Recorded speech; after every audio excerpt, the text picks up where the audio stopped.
সহিংস রূপে কোটা সংস্কার আন্দোলনকারীরা ধাওয়া পাল্টা ধাওয়া, লাঠিসোঁটা নিয়ে অবস্থান। বিশ্ববিদ্যালয় ও কলেজের ক্যাম্পাস ছাপিয়ে সংঘর্ষ ছড়িয়েছে বিভিন্ন সড়ক ও মহাসড়কেও।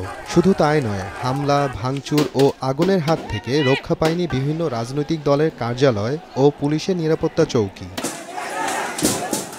বগুড়ায় আন্দোলনকারীদের রোষানলে পড়ে জেলা আওয়ামী লীগের কার্যালয়।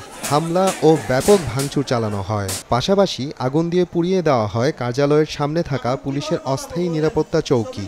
এ ঘটনার পর আওয়ামী লীগ, যুবলীগ ও ছাত্রলীগের নেতাকর্মীরা জেলা বিএনপি কার্যালয়ে ভাঙচুর ও আগুন দিয়ে পুড়িয়ে দেয় বলে অভিযোগ উঠেছে। মারধর করা হয় কার্যালয়ের অফিস সহকারীকেও। কক্সবাজারেও আন্দোলনকারীদের সঙ্গে ছাত্রলীগের ধাওয়া পাল্টা ধাওয়ার ঘটনা ঘটে। পরে ছাত্রলীগ সরে গেলে আন্দোলনকারীরা বিক্ষোভ মিছিল নিয়ে জেলা আওয়ামী লীগ, জাতীয় পার্টি ও জাসদ কার্যালয়ে হামলা চালায়। ভাঙচুর করে মসজিদ, ব্যবসা প্রতিষ্ঠান ও যানবাহনও। ভেঙে তছনছ করে কাচের গ্লাস ও চেয়ার টেবিল।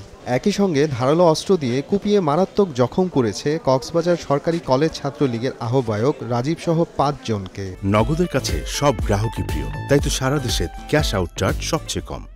জেলা আওয়ামী লীগের দলীয় কার্যালয়ে সেখানে শান্তিপূর্ণভাবে আমাদের অবস্থান কর্মসূচি ছিল। তারা ক্ষিপ্ত হয়ে পূর্ব পরিকল্পিতভাবে তারা আমাদের পার্টি অফিসে, আমাদের দলীয় কার্যালয়ে ভাঙচুর করে।